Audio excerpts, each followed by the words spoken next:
konteks gitu ya. Oke, kita lanjutkan.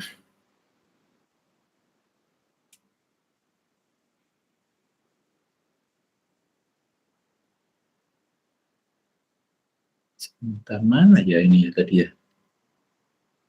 Oke.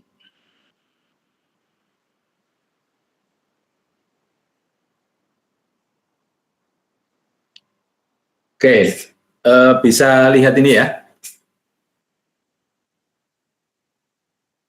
Halo? Bisa, Pak. Oke. Jadi bidang keilmuan yang akan Anda pakai, kalau dulu masih menggunakan dua, yaitu mengarah kepada mungkin larinya itu ke program keahlian ya. Jadi program keahlian rekayasa perangkat lunak, kemudian juga di teknik komputer jaringan ya.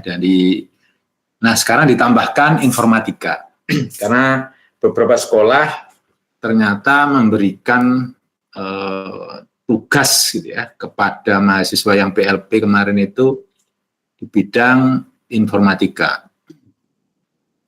Hanya saja nanti diwajibkan bahwa materi yang digunakan itu adalah tetap materi-materi informatika gitu ya, bukan KKPI dan lain-lain. Jadi ada 3, kemarin kan pembimbingnya sudah 3 keilmuan ini ya, 3 bidang keilmuan ini. Jadi dan kita batasi maksimum 1 dosen membimbing 8 ya, 8 mahasiswa. Jadi ini kita sepakati bahwa bidang keilmuannya adalah RPL, TKJ, dan informatika. Ingat, untuk informatika ini tidak boleh KKPI. Ya. Karena itu bukan bidangnya PTI ya, itu bidangnya akuntansi ya. Jadi perlu diperhatikan. Kemudian kita lanjutkan. Di dalam research nanti harus mengusung tema yang pertama yang wajib adalah model pembelajaran, karena model pembelajaran yang pertama ini, project based learning ini adalah satu-satunya model pembelajaran inovatif yang digunakan dan paling cocok ya. Jadi kalau saya katakan betul-betul paling cocok untuk bidang teknik gitu ya, termasuk informatika. Jadi Anda nanti silakan menggunakan AI untuk mengeksplor project based learning seperti apa yang akan digunakan. Sudah barang tentu, maka topik atau keilmuannya harus sudah langsung disebutkan. Ya, project based learning di bidang apa. Jadi tidak boleh project based learning secara umum. Ya. Jadi project based learning itu kalau sudah dispesifikasikan kepada mata pelajaran informatika, TKJ, RPL, maka spesifik ya. Dan sintaksnya pun spesifik, tidak boleh Anda menggunakan literatur-literatur yang sifatnya PJBL yang project based learning yang umum ya. Jadi kalau umum itu sudah berbeda ya, konteksnya berbeda. Jadi project based learning digunakan di sosial, di mungkin bidang-bidang tertentu beda dengan bidang teknik dan informatika. Jadi perlu dicermati gitu ya. Jadi kalau nanti pakai AI langsung spesifik pada mata pelajaran, pada bidang tertentu yang spesifik ya. Jadi nggak boleh umum, nggak boleh project based learning gitu. Kalau project based learning maka sintaksnya akan umum, dan kalau umum itu cenderung rancu yang ada di Indonesia ini ya. Indonesia itu kan aneh. Jadi penelitiannya itu digunakan biasanya di SMP, SMA gitu ya. Sementara yang project itu sebenarnya spesifik banyak di SMK gitu ya. Ya ada sih kalau yang bidang MIPA, IPA gitu ya, IPA itu sains itu biasanya fisika, biologi, kimia itu biasanya bisa digunakan proyek-proyek seperti ini.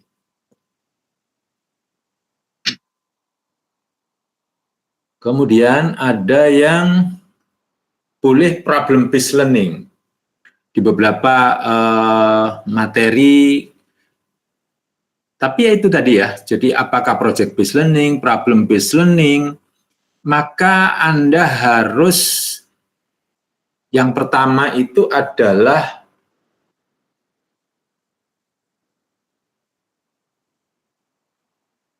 apa istilahnya konsisten ya, konsisten terhadap yang digunakan. Artinya begini, Anda menulis tentang problem based learning, maka secara konsisten semua alur pembelajaran itu harus menggunakan sintaks yang dimiliki oleh problem based learning.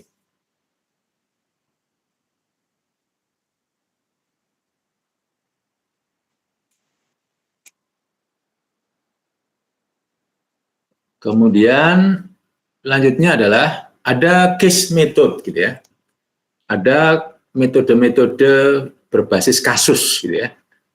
Ini juga cocok untuk kondisi-kondisi tertentu di teknik dan informatika, karena problem yang muncul saat ini adalah problem-problem yang melibatkan mungkin elektronika, ya kalau kita lihat itu kan teknologi 5.0 gitu ya, 5.0, di mana melibatkan AI, robot, dan seterusnya. Sehingga case method ini cocok gitu ya. Jadi bagaimana membuat algoritma untuk memecahkan masalah terkait dengan katakanlah pemecahan masalah tertentu yang sifatnya harus dipecahkan menggunakan algoritma. Nah, PBL dan case method ini berfokus pada masalah gitu ya. Jadi semuanya bermasalah. Memang model-model pembelajaran ini cenderung kepada pemecahan masalah. Karena apa? Karena problem based learning, project based learning, case method dan lain-lain itu endingnya adalah penekanan student center learning. Jadi pembelajaran yang memang berpusat kepada siswa. Apa artinya student center learning? Siswalah yang akan belajar, yang akan mengeksplor, yang akan menganalisis, yang akan memutuskan, ya, menyimpulkan, itu semua adalah siswa. Guru hanya sebagai fasilitator, ya, yang menyiapkan istilahnya di dalam nanti kalau Anda sudah di sekolah, biasanya kalau sekolah kan apa namanya artefak ya, artefak. Oke. Kemudian ada discovery learning dan lain-lain. Jadi wajib ya, jadi wajib mengimplementasikan model-model pembelajaran inovatif. Kemudian kita lanjutkan. Nah, di dalam judul apa namanya tugas akhir nanti atau proposal itu harus juga mengimplementasikan salah satu dari keterampilan abad 21. Yang di Indonesia sudah dikunci, ada yang critical thinking, ya, berpikir kritis dan pemecahan masalah. Nah, pemecahan masalahnya kan sudah tadi itu yang pakai problem based atau project based learning, ya. Artinya bawa support. Kemudian komunikasi efektif, ya. Ada model keterampilan abad 21-nya adalah kolaborasi. Kemudian ada yang kreativitas dan inovasi, ya. Kemudian ada yang menggunakan literasi digital. Kemudian ada yang kewarganegaraan global, ya. Silakan dipilih salah satu dari keterampilan abad 21. Kalau dulu ada satu keterampilan abad 21 yang cocok dengan informatika, namanya computational thinking, ya. Tetapi computational thinking ini rupanya dikeluarkan karena tidak spesifik untuk semua bidang studi. Tetapi saya masih mensupport kalau Anda menggunakan computational thinking. Karena computational thinking ini memang dipakai khusus untuk programming. Jadi makanya di beberapa sekolah atau lembaga sudah mengeluarkan computational thinking, ya, karena terlalu abstrak, ya. Banyak orang berpikir bingung maksudnya seperti apa ini yang namanya algoritma dan seterusnya, masih mungkin perlu edukasi tentang literasi digitalnya dulu. Kemudian kita lanjutkan, ada yang baru yaitu deep learning. Deep learning ini adalah sebuah pendekatan, ya, jadi pendekatan, bukan metode, ya. Jadi nanti Anda akan bingung antara metode, model, dan mungkin pendekatan, gitu ya. Jadi ini adalah pendekatan, karena kalau project based learning, problem based learning, biasanya pendekatannya adalah scientific, ya. Jadi pendekatannya menggunakan pendekatan scientific. Apa pendekatan saintifik itu? Pendekatan saintifik itu adalah pendekatan yang menggunakan model research, ya. Jadi kalau Anda nanti membuat rumusan masalah, maka rumusan masalah tidak bisa hanya dijawab dengan ya, tidak. Pasti how. Bagaimana? Prosesnya ditanyakan. Bagaimana Anda membuat katakanlah media pembelajar, bukan media pembelajaran, ya, LMS, ya, Learning Management System ini dengan menggunakan Moodle misalkan.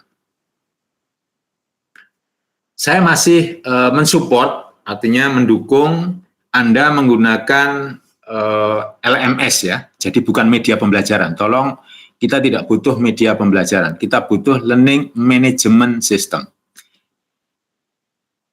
Untuk memudahkan Anda, silakan Anda membuat pakai yang sudah ada Moodle. Silakan dikombinasikan, direkayasa ulang, dikembangkan dan lain-lain, ya. Jadi dikembangkan. Jadi tidak perlu sulit-sulit. Nah, di dalam deep learning ini ada mindful learning, meaningful learning, dan joyful learning. Silakan dicari detailnya bagaimana mekanisme pembelajaran. Ada AI, ya. Jadi Anda sudah terbantu AI. Jadi AI itu sudah diperbolehkan di perguruan tinggi karena ada permennya, ya. Jadi ada mindful learning, ada meaningful learning, dan joyful learning. Oke, sudah ada di sini. Kemudian, oh sorry ini sudah selesai. Nah,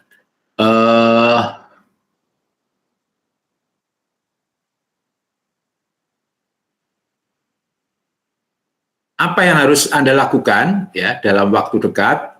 Yang pertama adalah apakah semuanya sudah mengisi link tadi, link Google Doc-nya?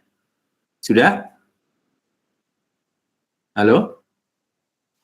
Mohon izin Pak Bambang, untuk ininya tidak bisa diisi Bapak, karena ada keterangan belum dipublikasikan. Oh gitu, ya, oke. Sekarang diisi, ya, bentar. Sebentar.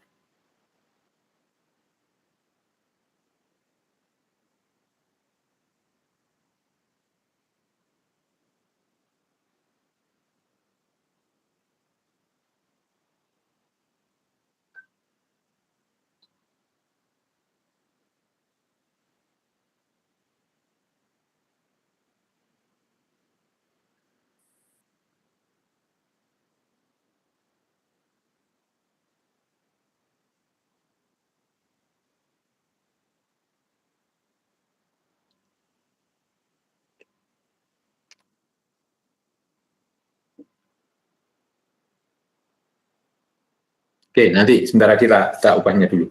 Nah, tugas Anda adalah kalau sudah masuk di dalam 8 orang yang sudah terkumpul di masing-masing DPA, dosen pembimbing tugas akhir, maka Anda menceritakan tentang, sebentar, ini tadi keilmuannya sudah ya, oke sudah. Jadi nanti saya share juga, jadi nanti diberikan kepada dosen pembimbing masing-masing, ya. Jadi dosen pembimbing masing-masing bahwa keilmuan yang boleh itu adalah di level SMK atau MAK sesuai dengan keilmuan di PTI. Jadi tidak boleh di SMA atau SMP, ya. Jadi hanya SMK karena learning outcome-nya itu di SMK, ya. Beberapa minggu yang lalu memang dosen ingin ngenyang, gitu ya. Ngenyang, Pak, di SMP boleh enggak? Tidak boleh. Jadi ini enggak boleh. Jadi nanti disampaikan bahwa misalnya saya ditinggal dulu. Oh, iya. Ya. Nanti mandiri. Ya.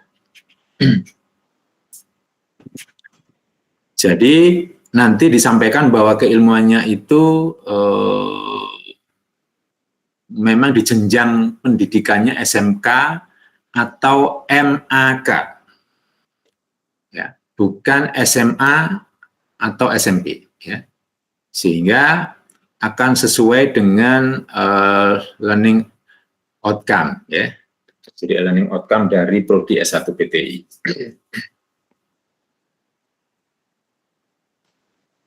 Yang berikutnya adalah nanti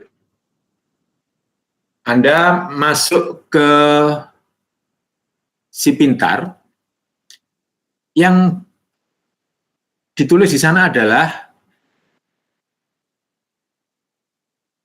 judul penelitian, ya, judul proposal Anda, kemudian diunggah satu file proposal bab 1, ya.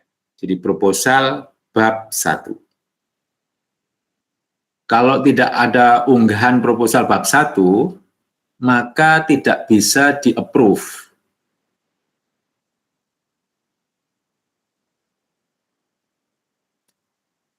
Oh ya, yang kurang tadi adalah kita ada tambahan 1 ya, lupa saya tadi. Sebentar ini. Ini saya buang dulu ya. Aduh.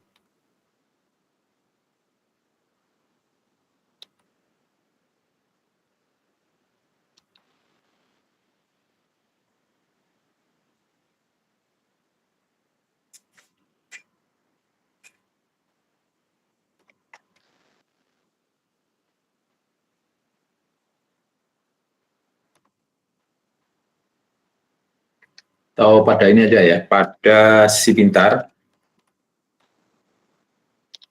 diunggah. Oh, belum share ya? Bentar.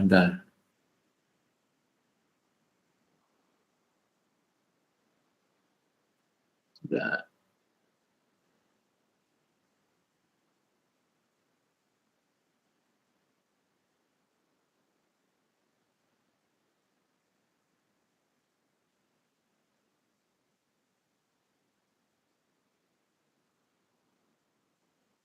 Saya tuh bingung kalau pakai Zoom ini, pakai apa namanya Google Meet ini. Sebentar, saya tulis saja dulu.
Mohon maaf Pak, suaranya tidak terdengar.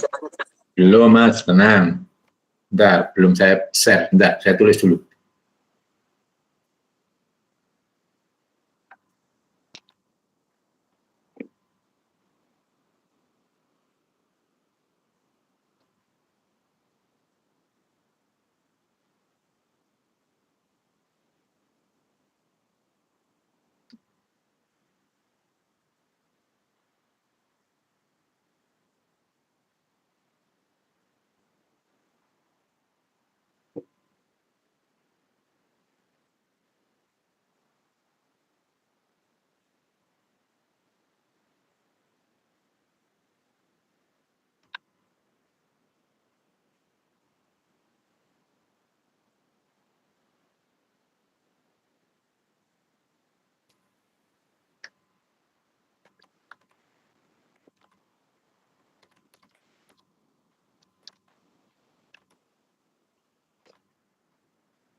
Bentar Mas, bentar. Ngajar Mas.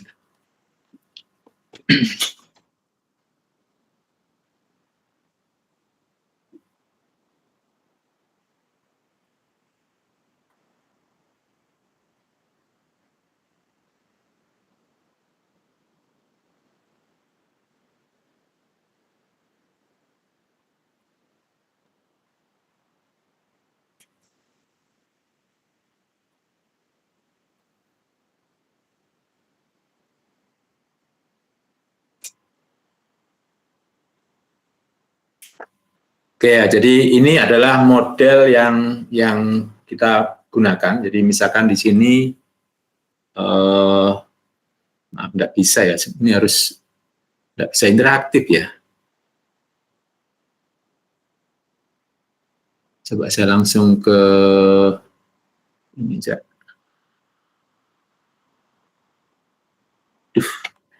Ini nggak usah dipublish ya, sebentar. Gini. Ini bisa kelihatan ini ya. Halo? Belum Pak, belum kelihatan. Bentar.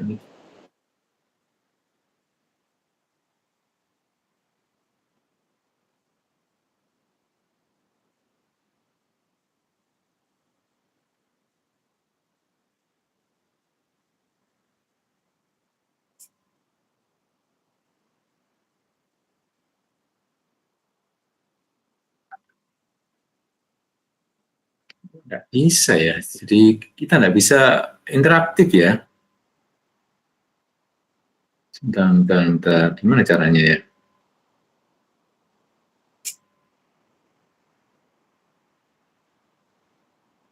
Nah, kalau sekarang gini, kamu bisa ngelihat nggak?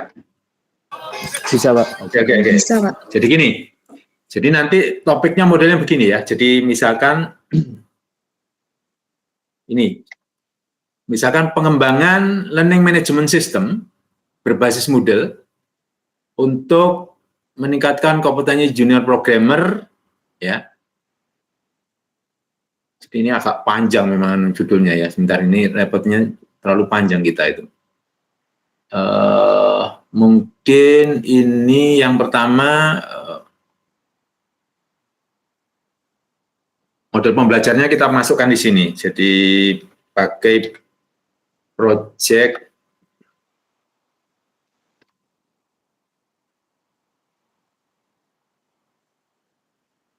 kita nggak usah ngomong model pembelajaran ya, langsung otomatis project learning gitu ya.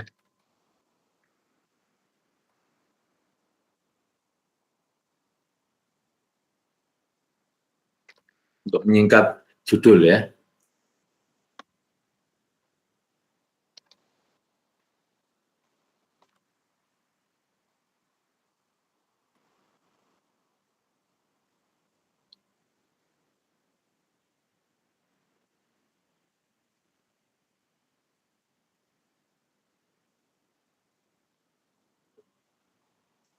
Nah, jadi ada unsur pertama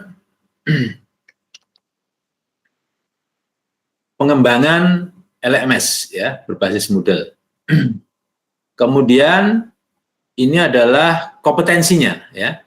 Jadi silakan nanti Anda melacak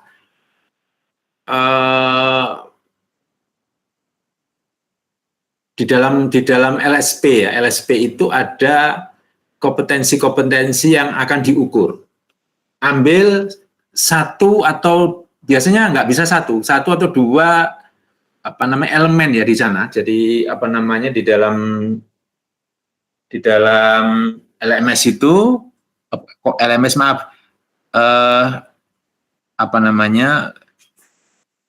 di dalam kompetensi ya. Sebentar, saya downloadkan juga, buka juga sebentar. Ini harus nyambung semuanya nih, sebentar.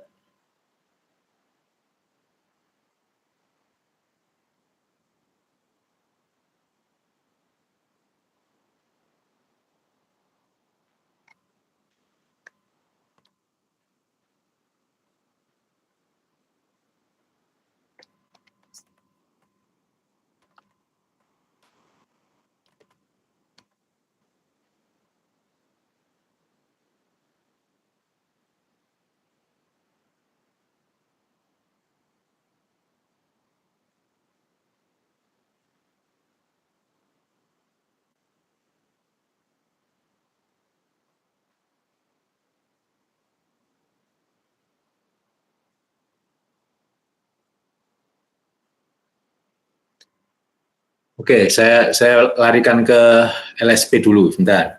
Ini saya tutup dulu setnya.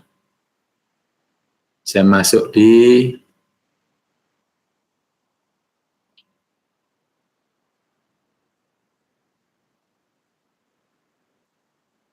Nah, nanti Anda harus mencari, jadi kompetensi yang diukur itu bukan kompetensi mata pelajaran ya. Jadi kompetensi itu adalah kompetensi yang ada di LSP, ya. Jadi LSP, cari di LSP tentang misalkan programmer gitu ya, atau junior web programmer, gitu ya. Di sini ada, misalkan di sini ada katakan di sini ada junior web programmer gitu ya. Nah, junior web programmer. Nah, Anda bisa download di sini. Download, ngambil mana yang ada di dalam elemen, ya. Yang ada di dalam elemen itu yang mana yang akan kamu gunakan untuk mengukurnya. Misalkan menggunakan struktur data, misalkan, ya. Nah, menggunakan struktur data, berarti pakai kode unitnya ini, ya. Jadi ingat bahwa bukan kompetensi mata pelajaran ya, bukan kompetensi mata pelajaran. Kompetensi itu bukan mata pelajaran. Kompetensi itu adalah sebuah skill kognitif dan afektif yang dicapai dari pembelajaran, ya. Dan biasanya di sini memang banyak hal yang terlibat, ya. Sehingga Anda nanti semua indikatornya ada di sini. Jadi Anda download nanti, ya, download di sini, di dua ini, skema sama ini, ya, untuk melihat apa sih yang akan diukur di dalam menggunakan judul unit, menggunakan struktur data itu, atau menulis kode dengan prinsip sesuai guideline dan best practice, misalkan.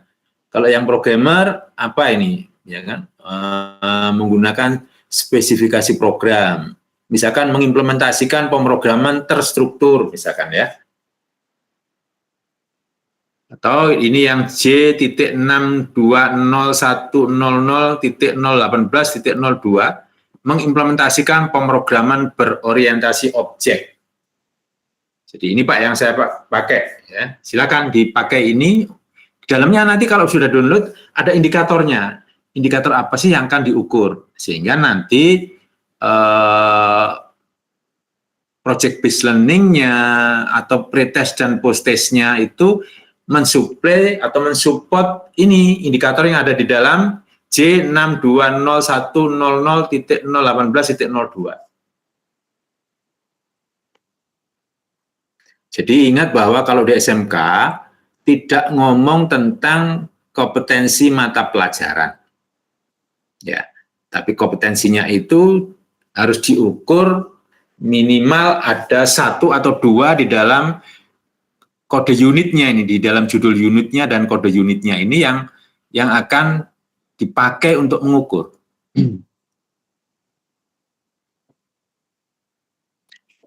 Jadi tugas Anda itu hanya membuatkan aplikasi, kemudian oleh guru di aplikasi itu digunakan untuk mengajar, kemudian Anda nanti sebelum aplikasi digunakan Anda melakukan pretest gitu, ya. Kemudian kalau aplikasinya sudah selesai, Anda menggunakan post-test gitu, ya.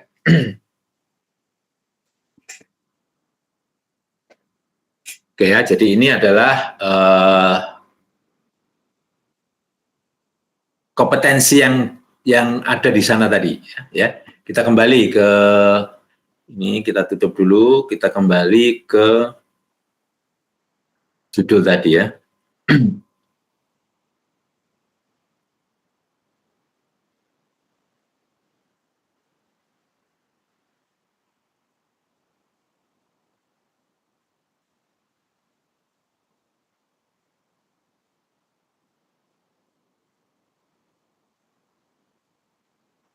Nah, jadi di sini kompetensinya, ini kompetensi, ya. Jadi untuk meningkatkan kompetensi junior programmer atau programmer tadi, ya.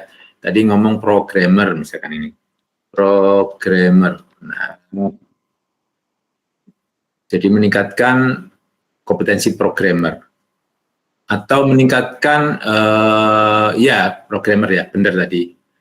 Nah, yang wajib lagi adalah ini. Model pembelajarannya, ya.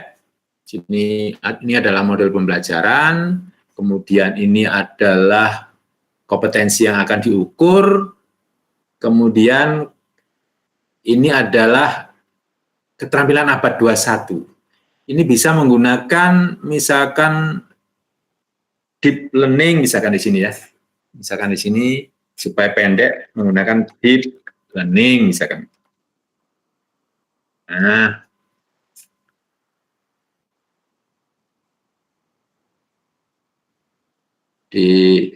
silahkan ini bagian-bagian yang wajib, gitu, ya. Ini berarti di sini. Jadi, nah, loh kok kembali ke sini?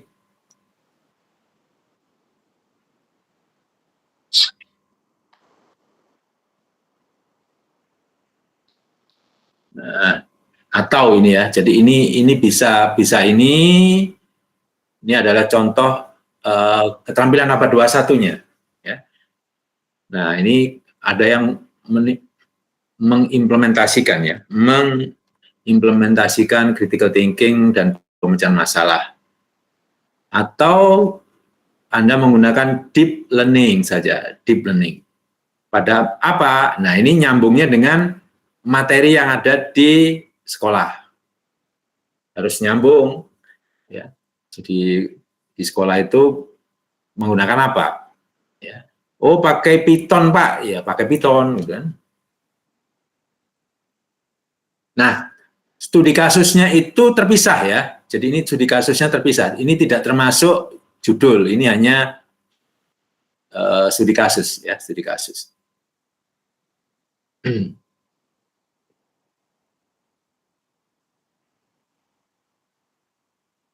Oke, jadi ini adalah rangkaian dari judul tugas akhir.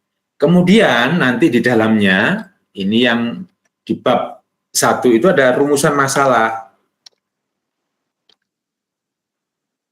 Nah, biasanya ada 2. Ya, ini supaya tempatnya cukup, Pak. Satu,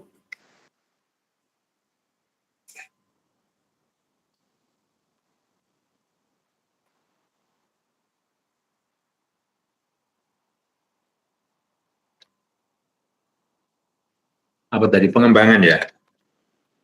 Pengembangan LMS berbasis Moodle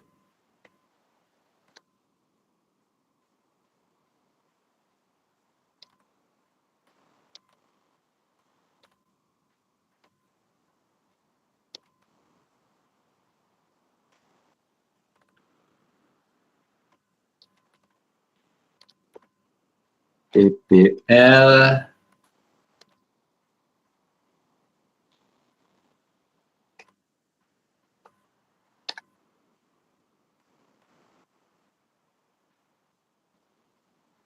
CT dan misalkan atau deep learning ya, deep learning.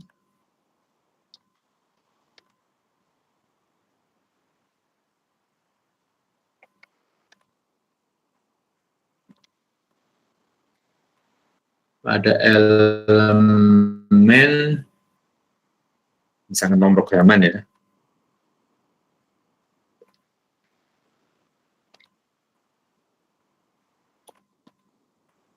Nah, jadi bagaimana langkah pengembangan LMS berbasis Moodle yang digunakan untuk meningkatkan kompetensi programmer menggunakan PBL, mengimplementasikan computer thinking atau deep learning saja ini. Deep learning misalkan ya pada elemen pemrograman Java. Jadi ini adalah rumusan masalah yang pertama. Wajib karena akan mengungkap riset Anda. Bagaimana langkah-langkahnya, apakah menggunakan pendekatan apa namanya waterfall atau apa saja terserah. Karena Anda yang tahu nanti seperti apa proses pembuatannya.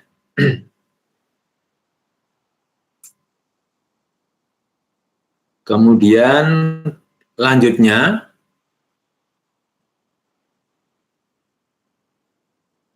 rumusan masalah kedua, ini saya hapus dulu.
Nah, sekarang yang kedua adalah jika yang pertama ini sudah lolos validasi, jadi ini nanti untuk membuktikan ini, maka melalui bab 3, ya, metodologi penelitiannya seperti apa.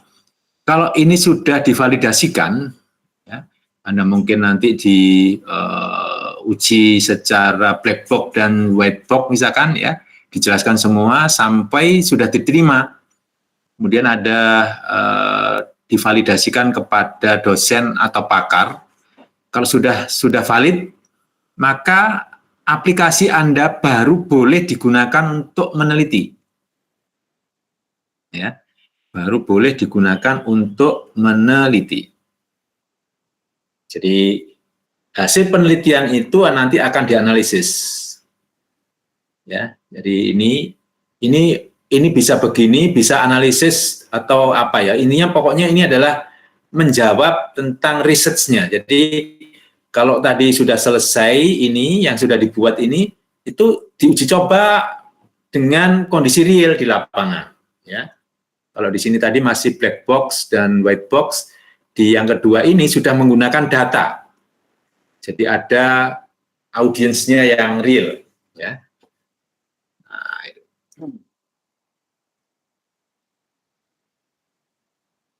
Nah, setidaknya di bab 1 itu sudah diunggah di Si Pintar, sehingga kemudian filenya berupa boleh PDF untuk di-upload, ya, di-upload di Si Pintar, baru bisa di-approve oleh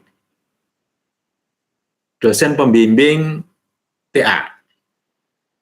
Ya, setelah disetujui, di-approve. Kalau sudah di-approve, maka masuk ke tahap berikutnya. Tugas Anda adalah mempertahankan proposalnya dulu. Ya. Jadi proposal itu biasanya mungkin sampai di bab 3.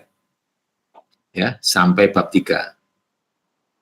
Nah, nanti proposal diunggah, ujian proposal dulu, ya, ujian proposal. Karena ujian proposal itu ada nilainya, ya Anda harus menunjukkan di bab 3 itu sudah punya rancangan, ya, rancangan tentang yang akan Anda buat ini, LMS-nya seperti apa, terus kemudian interface-nya seperti apa, UI UX-nya seperti apa, ya, yang akan berhadapan dengan, misalkan di situ ada guru, ada admin, ada siswa.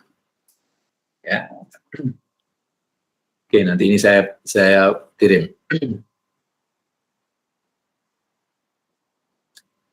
Oke, saya rasa untuk sementara ini dulu, ya. Karena berikutnya adalah saya harus bercerita tentang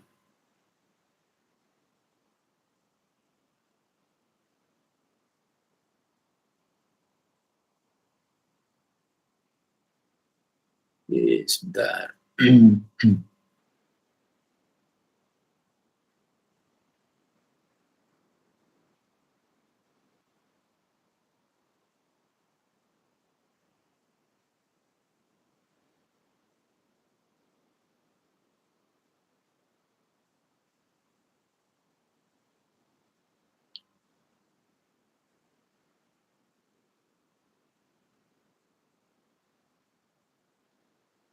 Kok nggak muncul di mana ya? Sebentar.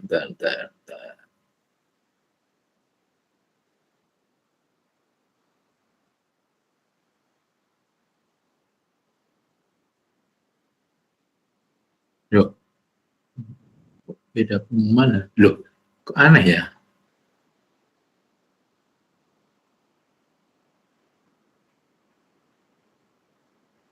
Oh, ini mungkin ini sudah ya. Oke, ini. Oke, ini mungkin sudah pernah saya unggah.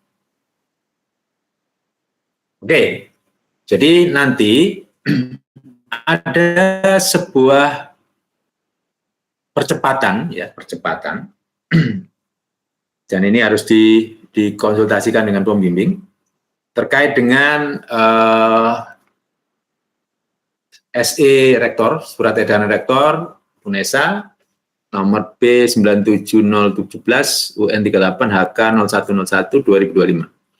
Rekognisi artikel jurnal ilmiah sebagai pengganti tugas akhir. Jadi kalau Anda sudah menyiapkan proposal, ada kemungkinan Anda sudah menciptakan instrumen untuk mengambil data. Nah, instrumen ini harus divalidasikan. Ya. Jadi setelah rancangan-rancangan itu, ternyata Anda dibimbing sudah mencari studi kasus di sekolah. Ya, ingat, hanya cuma di SMK atau MAK. Ya, jadi tidak boleh keluar konteks. Jadi kasus-kasusnya adalah kasus-kasus di SMK. Misalkan Anda ternyata sekolah itu ingin meneliti tentang kelemahan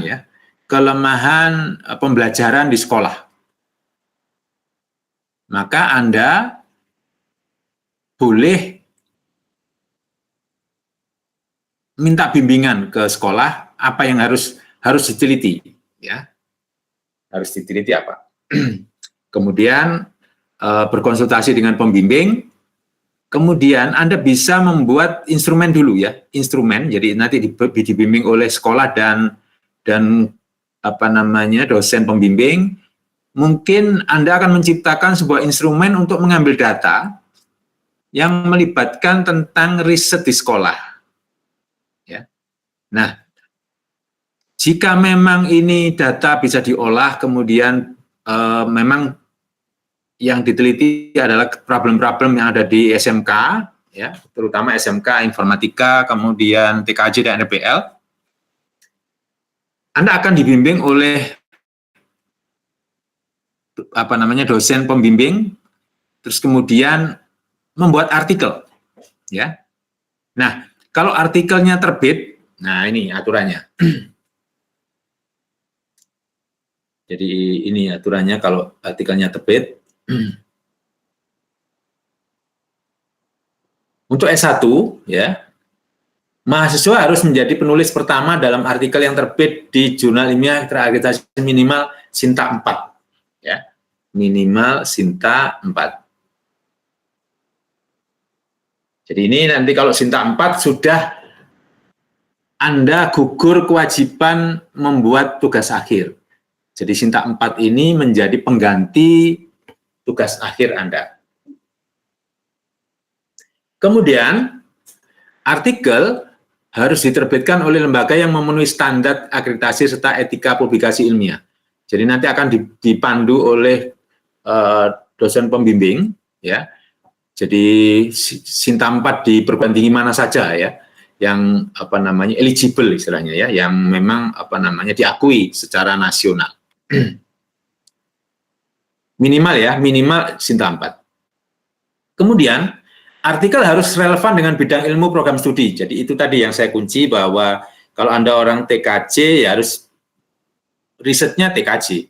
Kalau RPL ya, kalau informatika, dan harus di di SMK atau MAK. Ya. Jadi Anda tidak boleh di SD, di SMP tidak boleh, ya, karena tetap nyambung dengan CPL-nya. Jadi Anda itu lulusnya itu bukan lulus sebagai guru SMP atau SD atau SMA, tapi SMK. Masalah nanti ditempatkan di SMA itu urusan Anda, tetapi Anda harus punya bukti bahwa saya lulus sesuai dengan kompetensi di SMK.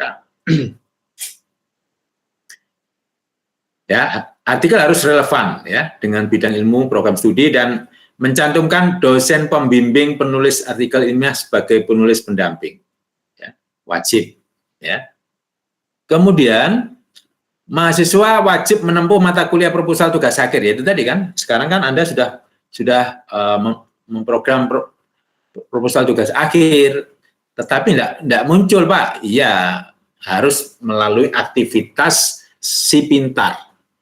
Jadi kalau Anda tidak menulis judul dan proposal di situ, maka Anda dianggap tidak KRS. ya. Nah, nanti yang sudah ini artinya bahwa proses seminar proposal ini sudah harus dilewati dulu. Jadi nanti ada dua jalur tugas akhir yang membuat produk, yang satu tugas akhir yang mengarah kepada jurnal, ya.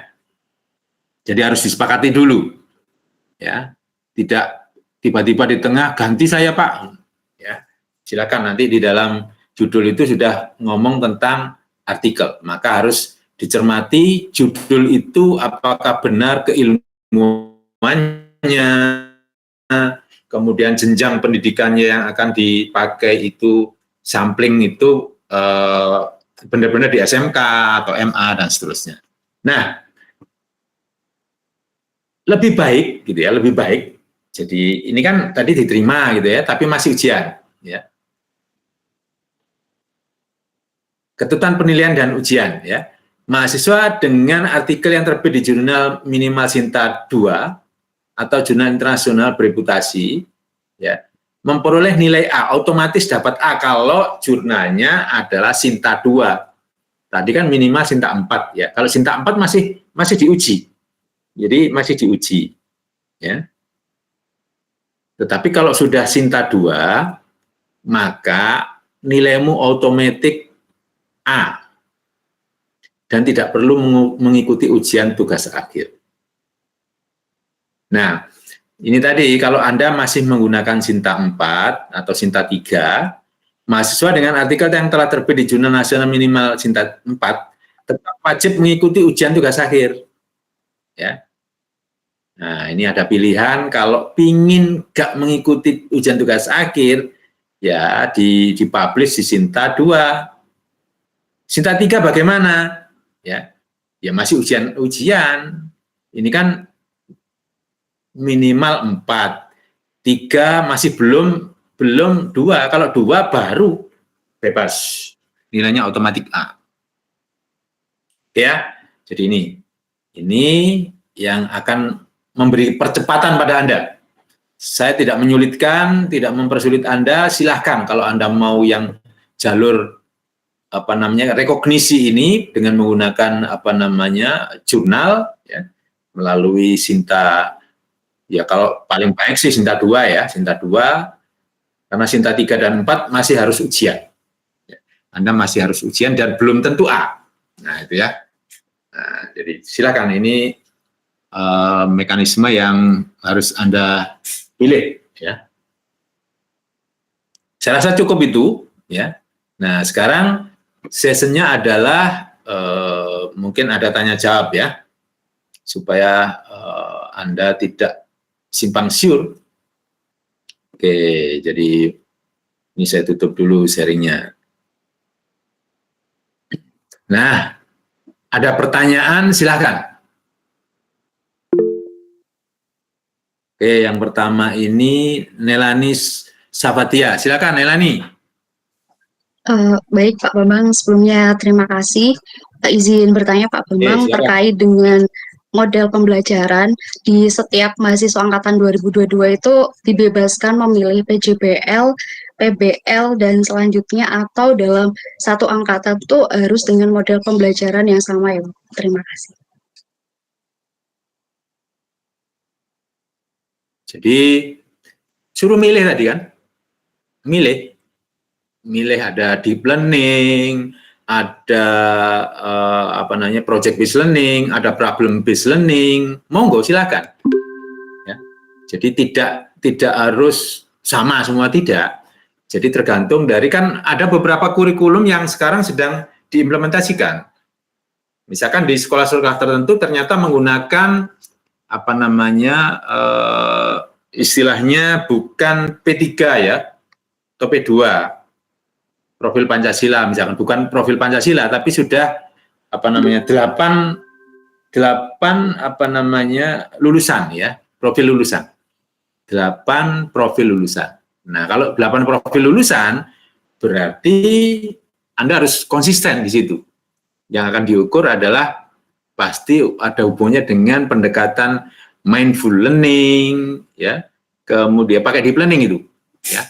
Monggo, ya, ini adalah tidak ada kewajiban harus project based learning, boleh problem based learning, boleh discovery learning, boleh case method, boleh deep learning, ya. Yang wajib adalah tidak menyebut media pembelajaran, tapi LMS, ya, LMS. Dan usahakan pakai Moodle karena tidak perlu berpikir ulang, ya, karena banyak yang sudah contoh-contohnya yang bisa digunakan. Kemudian ada kompetensi yang harus diukur, dan kompetensinya itu adalah kompetensi yang ada di LSP, ya. Jadi sertifikasi profesi, ya, lembaga sertifikasi profesi. Silakan dipilih di situ banyak, dicocokkan dengan elemen yang ada di dalam mata pelajaran. Jadi tidak perlu divalidasikan, ya, karena itu adalah sudah standar nasional SKKNI, ya. Jadi indikator yang dibuat itu sudah framework nasional, ya, framework nasional. Jadi tidak perlu divalidasikan. Oke, Nelani, apakah sudah terjawab? Baik Pak, terima kasih sudah terjawab. Oke, ada lagi, silakan. Aldibar, silakan. Baik, izin bertanya Bapak terkait jurnal Sinta 4. Di sini saya masih bingung ya, membedakan antara jurnal Sinta 4 dengan yang mengambil skripsi biasa, karena kan itu sama-sama diujikan ujian akhir ya. Berarti kan otomatis itu kayak mengambil semester 8 kan Bapak. Nah, yang menjadikannya istimewa mengambil Sinta 4 dengan tidak mengambil itu seperti apa Bapak? Karena ini Bapak, sebagai seorang mahasiswa kan saya pingin gitu cepat lulus dan meminimalkan biaya UKT. Nah, apakah dengan mengambil Sinta 4 ini itu bisa lolos, lulus di semester 7 tanpa semester 8 mungkin seperti itu? Jadi gini, Mas, sebenarnya ini Anda di semester 7 sekarang ya. Tadi kan kalau Anda ingin lulus di semester 7, tadi kan ada Sinta 2 ya. Sinta 2 kan tidak perlu diujikan. Ya. Di semester 7 Anda pokoknya program proposal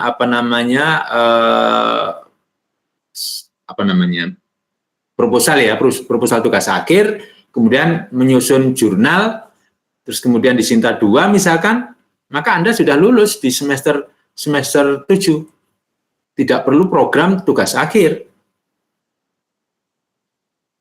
Tapi kalau Anda masih di Sinta 4 dan Sinta 3, maka akan tetap program mata kuliah tugas akhir. Karena apa? Karena harus ada ujiannya. Jadi rekognisi tadi sudah jelas ya. Jadi rekognisi itu sudah jelas bahwa kalau ingin tanpa ujian tugas akhir dan nilainya A, maka harus Sinta 2. Kalau masih Sinta 4 atau Sinta 3, Anda masih harus ujian tugas akhir, artinya harus program mata kuliah tugas akhir. Sebenarnya jurnal ini mempercepat Anda, karena Anda tidak perlu harus membuat aplikasi macam-macam, ya kan? Jadi, tapi Anda harus sudah pastikan bahwa Anda ke sekolah mencari judul penelitian yang ada di sekolah, gitu ya. Betul-betul nanti ada batasan jumlah respondennya, ya. Kalau jurnal itu ada batasan jumlah respondennya. Ada kemungkinan tidak di satu sekolah, ya. Jadi tidak di satu sekolah karena harus memenuhi jumlah responden tertentu, ya. Nanti Anda akan berhubungan dengan dosen pembimbingnya. Jadi kalau model seperti ini nanti datanya berapa? Sampling, random sampling atau mungkin pasti ada batasan jumlahnya ya. Jadi silakan. Yang penting data itu diambil dengan cara yang valid, gitu ya. Kemudian sesuai dengan, jadi kalau misalkan seperti itu, pasti yang agak lama sedikit sih itu instrumen ya, instrumen penelitiannya. Karena harus divalidasikan kepada paling tidak ada guru, kemudian ada pakarnya.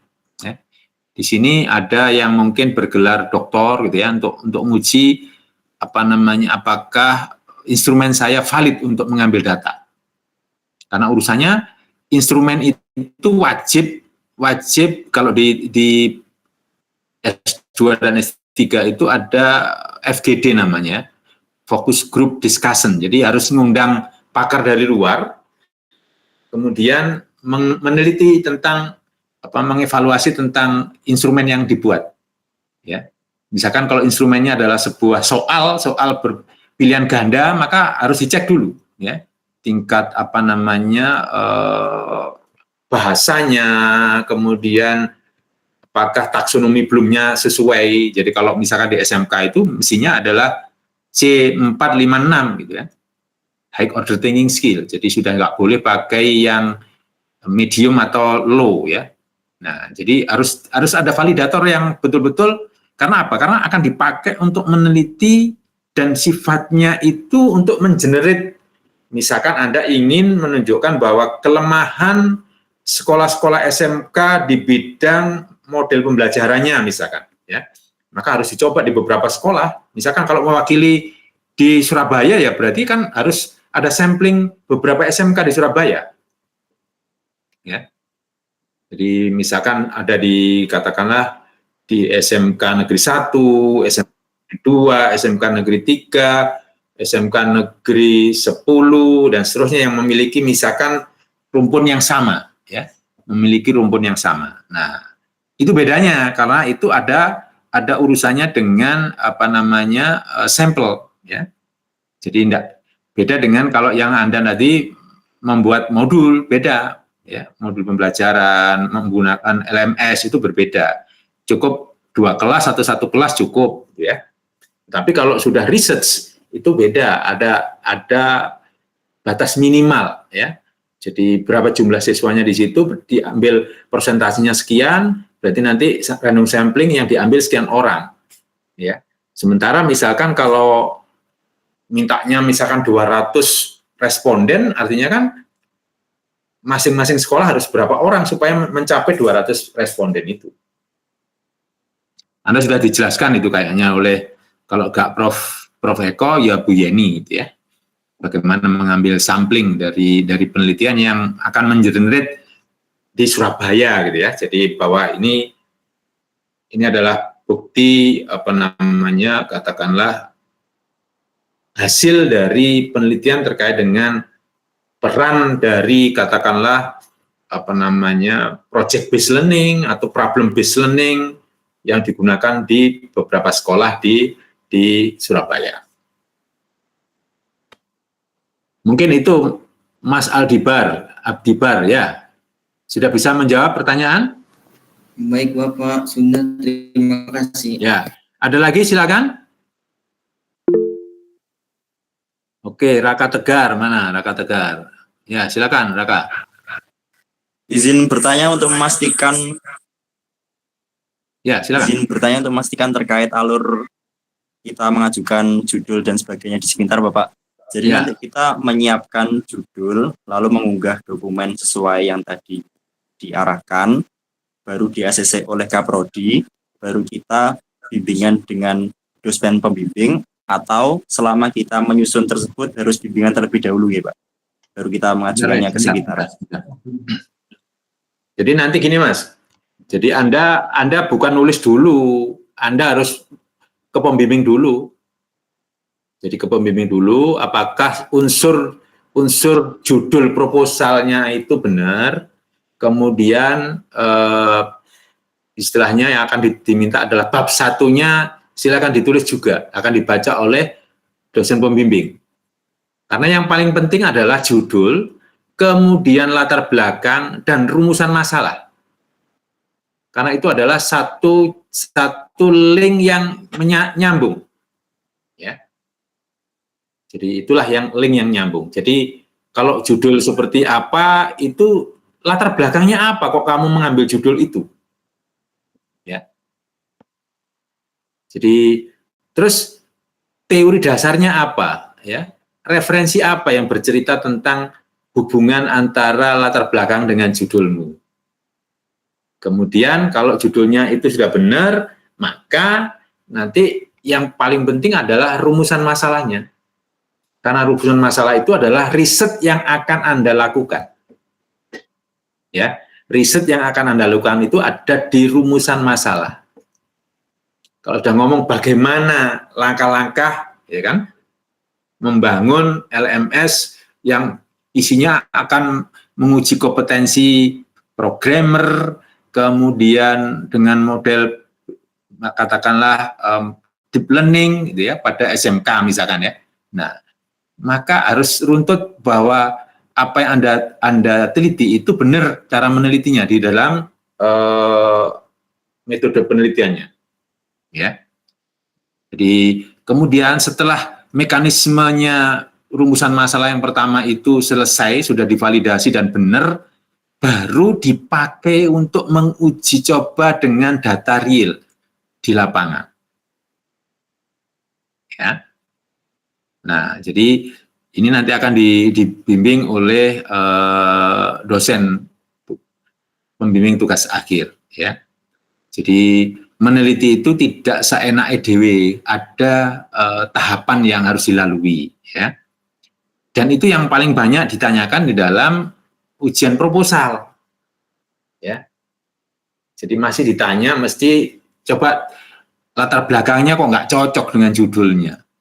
Mana bukti yang menunjukkan bahwa kelemahan itu di mana? Kelemahannya apa? Ya kan? Mana katanya sekolahan itu hanya menggunakan PowerPoint saja, gitu kan? Saya dulu sekolah nggak perlu pakai, gurunya pakai PowerPoint, pakai apa saja, ya menghasilkan orang-orang yang kayak saya, gitu kan? Jadi jangan menganggap bahwa apa yang diberikan itu justru lebih jelek, malah lebih baik, gitu kan. Makanya harus dibuktikan apakah benar hipotesismu tentang kalau pakai ini itu lebih baik, gitu kan. Pakai ini lebih baik. Belum tentu, ya. Jadi orang-orang yang jadi pimpinan yang sudah sepuh-sepuh itu dulunya sekolahnya itu jangankan buku, dia pakai sabak dan lain-lain, tapi ya tetap jadi orang hebat. Ya. Jadi sebenarnya motivasi, ya, sekolah itu penting, gitu kan. Jadi mungkin itu yang selama ini tidak diteliti. Tapi kalau meneliti seperti itu, ya kalau sekarang harus mengarah kepada apakah benar gurunya sudah mengimplementasikan model pembelajaran, pendekatannya, apakah deep learning-nya dilakukan dengan benar sih sama guru ini. Saya ingin tahu ini, ya kan? Nah, kayak gitu. Oke ya, Mas Raka ya ini ya. Ya, sudah sangat bisa Pak. Terima kasih banyak. Oke. Ada lagi, monggo silakan. Ini supaya nanti di luar tidak tanya lagi. Biasanya kamu itu tidak tahu, ngikuti itu tidur atau apa gitu ya. Begitu selesai tanya. Udah. Ya, kesempatan tanya di sini. Ayo, silakan. Oke, Nelani. Lagi Nelani. Ayo, apa? Loh. Baik, Pak Bambang. Sebelumnya terima kasih berkaitan dengan jurnal Sinta ya, Pak. Terkait dengan jurnal Sinta ini kan biasanya untuk publikasinya membutuhkan biaya yang cukup besar ya, Pak. Kalau di Sinta 2 sekitar 1.500.000 hingga 3 juta ada. Nah, itu apakah nanti itu menggunakan uang pribadinya kita atau mendapatkan tunjangan dari prodi itu sendiri ya, Pak? Terima kasih. Kamu itu mau lulus cepet ya, daripada kamu bayar UKT berikutnya ya dipakai membayar Sinta 2 kan selesai loh. Ya biaya sendiri loh, duitnya sopo, ini kan diberi kemudahan daripada kamu mumet. Jadi gini loh, selama ini yang paling lama itu lulusnya adalah skripsi, tugas akhir gitu kan. Nah ini Anda diberi kemudahan. Ini kan ada Bu Elvira, ada Bu ini yang memang kita sudah punya pakar-pakar di bidang jurnal gitu ya. Jadi Anda bisa bertanya, bisa apa namanya, banyak hal di situ. Jadi nanti kalau memang butuh penguatan, kami jadwalkan untuk beliau berdua ya, supaya bisa menjelaskan tentang topik-topik apa saja yang support di jurnal-jurnal Sinta 2, 3, dan 4. Kalau Pak pingin nggak bayar ya Anda harus mengikuti semua aturan, kemudian direvisi gitu kan. Bayar itu kan karena orang nggak mau ribet loh. Jadi bayar itu karena orang tidak mau ribet. Suwi banget, tidak seterusnya. Saya pingin butuh cepet Pak, bayar. No pain no gain, gitu ya. Kalau orang-orang yang betul-betul yakin gitu ya, dinteni aja, nanti kan gratis. Jadi jurnal itu kalau yang berbayar itu biasanya jurnalnya open gitu ya, dibuka. Orang lain boleh download. Tapi kalau jurnal itu tidak berbayar, maka orang yang akan membuka harus bayar. Jadi kebalikan.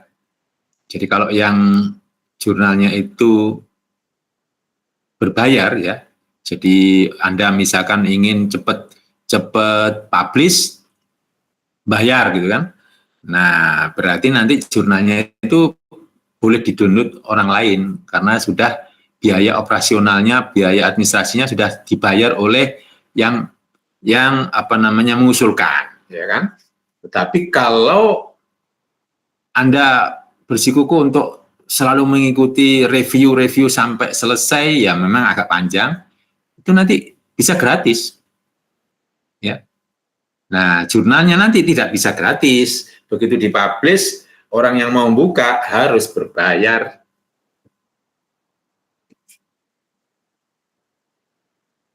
Gimana, Nelani? Baik, Pak Bambang, terima kasih sudah menjawab. Oke, ada lagi nggak? Randy Eko Kurniawan, silakan. Baik Pak, terima kasih. Saya ingin bertanya untuk memastikan Pak. Jadi dijelaskan sama Pak Bambang bahwasannya kompetensi yang akan diuji di skripsi itu menganut pada LSP Pak. Ya. Nah, setelah saya cek Pak, itu kalau semisal di sertifikasi programmer ya Pak ya, ada yang namanya unit kompetensi melakukan debugging. Nah itu setelah dicek di SKKNI-nya itu ada melakukan debugging itu ada 3 elemen kompetensi. Nah itu apakah kita cukup memilih 1 unit kompetensi di yang melakukan debugging saja atau tadi ada minimal 2 gitu Pak? Terima kasih Pak. Gini Mas, nanti bukaan ya di debugging itu dibuka, itu nanti ada persyaratan. Ya, dilihat di situ ada persyaratan. Persyaratannya apa? Nah, kamu harus melakukan persyaratan itu. Jadi jarang yang satu itu, mesti dia ada persyaratan. Untuk menggunakan ini, syaratnya harus sudah melakukan ini. Nah, nanti biasanya di halaman kedua atau ketiga dari silakan dibuka ya, di-download, nanti dilihat di situ. Syaratnya apa? Ada syaratnya. Ya. Jadi ada syaratnya. Jarang kok yang satu itu jarang. Pasti ada 2 karena ada syaratnya. Jadi kalau Anda misalkan mau debugging, berarti kan di situ Anda sudah bisa membuat programnya kan gitu. Programnya sudah Anda buat. Nah kalau nggak membuat program, nggak mungkin didebug kan. Pasti ada Mas. Ada persyaratan sebelumnya. Nah, kayak gitu Mas Randy ya. Nanti dicek detail, jadi tolong jangan dibaca hanya sekilas-sekilas. Ya dilihat di satu file itu keinginannya apa dia. Oh, ini yang diinginkan. Oke, berarti persyaratannya apa? Oh, ternyata harus ada ID ini yang harus dilakukan duluan. Nah, kayak gitu. Ininya gini ya, Anda di sekolah itu sudah tidak mengajar, Anda hanya sebagai peneliti, ya. Anda tidak terlibat apa-apa di sana. Anda hanya ingin menunjukkan bahwa media Anda, LMS Anda itu bisa mensupport dan meningkatkan kompetensi yang Anda inginkan. Kenapa kalau saya meminta LSP? Karena indikator itu sudah nasional, ya, framework nasional. Jadi tidak perlu divalidasikan, ya. Karena lama validasi kompetensi itu lama, karena harus kalau kompetensi itu kan ada kognitifnya iya, afektifnya iya, psikomotoriknya iya. Nah, dengan adanya yang ada di LSP itu sudah semuanya lengkap di situ. Ya. Sudah melakukan itu ya sudah, berarti itu dia lengkap sudah. Oke, Mas Randy, begitu? Baik Pak Bambang, terima kasih. Enggak, ini jumlahnya berapa sih sebenarnya mahasiswanya? Ada berapa? 120 ya? Nggak sampai? Coba nanti kalau sudah saya perbaiki presensinya nanti supaya Anda isi lengkap, termasuk keilmuan, kemudian dosen pembimbingnya yang dipilih siapa gitu ya. Karena nanti kalau sudah milih, kami tetapkan menjadi surat keputusan ya. Jadi tidak bisa diubah. Kenapa? Kenapa kok seperti ini sekarang gitu ya? Karena aturan di dalam akreditasi itu proses membimbing itu apakah dipaksakan oleh Kaprodi atau mahasiswa bisa milih gitu kan? Milih dosen yang sesuai rumpunnya. Nah, gitu kan? Nah, saya gunakan itu supaya Anda bisa milih sesuai rumpunnya. Oh, saya TKJ, saya pilih ini. Ini Mas ya, tugas akhir, kemudian tadi ada jurnal dan lain-lain itu sebenarnya memudahkan gitu ya. Kalau Anda benar-benar mengikuti saran, arahan, kemudian tidak menghilang pada saat bimbingan. Jadi ini yang menjadi problem. Mungkin saya nanti akan minta mengisi presensi ya setiap minggu. Seminggu minimal harus ada berapa kali Anda bimbingan ya kepada dosen supaya apa? Supaya nyambung gitu ya. Kalau Anda misalkan 2 minggu atau 1 bulan disuruh memperbaiki gak kembali, kemudian kembali itu 1 bulan lagi, dosen pembimbing wis lali. Ada apa Mas? Pak, ini mau revisi yang kapan gitu kan? Nah, jadi Anda harus intens gitu ya. Kalau ingin cepat lulus, intens. Ya. Sekarang kamu sudah dibantu itu tadi, ada percepatan, ada AI gitu ya, ada AI ya. Manfaatkan ya. Selagi sudah dilegalkan oleh kementerian ya. Gunakan ya. Jadi jangan sampai berlarut-larut seperti angkatan 2019, 2018 itu. Ya. 2019 ini masih banyak yang belum lulus ini. Ya. Bingung nanti pada saat dia misalkan, Pak saya mau membuat proposal baru, ya nututi enggak dengan model yang saya inginkan di abad sekarang ini. Ada LMS-nya, ada model pembelajarannya, kemudian melibatkan kompetensinya, kemudian ada mungkin unsur keterampilan abad 21 gitu kan. Nah, karena itu yang diminta oleh sekolah gitu ya. Ingat bahwa riset Anda itu nanti akan dipakai oleh sekolah. Oleh karena itu pada saat Anda ke sekolah, Anda harus izin dan nanti tugas akhir yang Anda buat atau jurnal itu harus Anda kirim ke kepala sekolah. Karena selama ini banyak kakak kelas Anda itu melarikan diri, diminta Pak Bambang. Jadi kalau saya ketemu kepala sekolah itu ditanya, penelitiannya si X ini apa sudah selesai Pak? Loh, sudah wisuda Pak. Loh kok nggak dikirim ke kami? Kan datanya dari kami itu, dari mahasiswa, dari siswa saya. Loh alah, kok seluman selamat ini ya. Kamu nanti menjadi problem sendiri kalau di luar. Misalkan kamu mau, katakanlah tidak menjadi guru ya, ternyata Anda jadi programmer gitu kan, programmer misalkan, terus tiba-tiba minta rekognisi gitu ya, bahwa saya pernah membuat programnya di sebuah sekolah, terus dianulir oleh kepala sekolah, kamu gak diunggah-ungguh, ya sudah, amblas. Jadi hati-hati ya. Jadi bawalah marwah UNESA. Jadi kami ini sering mengundang kepala sekolah, guru-guru TKJ RPL di Surabaya, Sidoarjo, Gresik, ya. Dan mereka selalu bertanya, gitu kan. Jadi saya nih yang malu ini. Makanya kemarin itu saya minta nanti produk akhir gitu ya, final project-nya itu harus disepakati, kemudian harus dikirim ke sekolah yang dipakai untuk research. Mungkin itu ada pertanyaan lain? Silakan. Sudah jam 2.32 ya.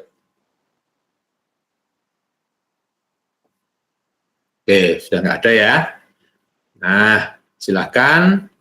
Saya akan menggulirkan presensi tadi, karena presensi itu akan muncul nama-nama Anda, keilmuan, dan dosen pembimbing. Kemudian dosen pembimbing ini nanti akan saya buatkan surat tugas, gitu ya, surat tugas, baru punya kewenangan penuh membimbing Anda. Dan silakan dikonsultasikan, Pak, saya mau jurnal, Pak, saya mau skripsi biasa, tugas akhir biasa, silakan ya. Sudah disepakati oleh dosen pembimbing masing-masing ya. Dan risikonya silakan ditanggung sendiri. Tidak boleh kalau di dalam proposal itu sudah ngomong tentang tugas akhirnya berupa project, tiba-tiba Anda mengubah di tengah-tengah menjadi jurnal. Dan itu nanti repot ya. Jadi pastikan dan yakinkan bahwa Anda itu punya kapasitas yang sesuai. Oke, Pak, saya ingin meneliti membuat jurnal. Ya sudah, pastikan. Ya. Oke, mungkin itu yang bisa saya sampaikan. Kurang lebihnya mohon maaf. Ini nanti presentasi dan apapun yang terlibat itu nanti akan saya kirimkan di grup ya, supaya Anda tidak banyak bertanya dan lain-lain. Ya. Silakan. Kalau memang sudah punya grup untuk dosen pembimbing, segera laporkan, dan termasuk yang akan saya berikan nanti, itu juga diberikan kepada dosen pembimbingnya, supaya nanti dosen pembimbing akan berkonsultasi dan akan rapat di hari Rabu itu, ya, dengan kami untuk penyamaan persepsi. Ya. Oke, saya rasa cukup. Sampai di sini, silakan Anda berkolaborasi dengan dosen pembimbingnya. Kemudian kalau nanti dosen pembimbing tidak bisa menjawab, biasanya dosen pembimbing itu tanya ke saya. Oke ya, saya rasa cukup. Billahi taufik wal hidayah. Assalamualaikum warahmatullahi wabarakatuh. Terima kasih Pak. Oke, terima kasih ya.